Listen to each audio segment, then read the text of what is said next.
But I'll just kind of start with this story and just say that I feel very, very lucky that I somehow landed on this idea a little over 20 years ago when I was a senior at Princeton University. You know, I look back and think, I mean, this seems like sort of a surreal story to me as I even retell it.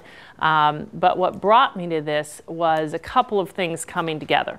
On the one hand, as a public policy major, and really more importantly, just a concerned citizen and college student, I had started, I'd just gotten more informed and more concerned about educational inequity in our country. Just the fact that, this is a country that aspires to be a place of equal opportunity, and yet where you're born really determines your educational prospects and in turn, life prospects. That seems like a fundamental massive injustice given our ideals. And so I was doing things that college students do when they're concerned about issues, including organizing conferences around it and that kind of thing.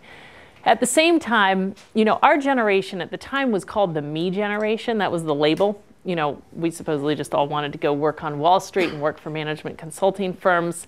And I just thought, that this wasn't a generational issue. It wasn't about our generation. It was about the fact that those were the only recruiters.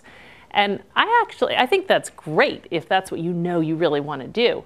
It's just that there were so many people I knew, and I was one of them, who were just searching for something else and weren't finding it, who were looking for a way to, right out of college, assume a significant responsibility that would make a real difference in the world. And one day, all of that came together into this idea. Why aren't we recruiting all these talented graduating seniors as aggressively to commit 2 years to teach in our highest poverty communities as we were being recruited at the time to commit 2 years to work on Wall Street. I needed a thesis topic, decided to propose this in the thesis, and just became all the more obsessed as I went through that process about the potential power of the idea. In the short run, to channel all of this talent and energy into classrooms in our hardest to staff schools in remote rural areas and inner city urban areas. I thought that would make a significant difference for kids growing up today.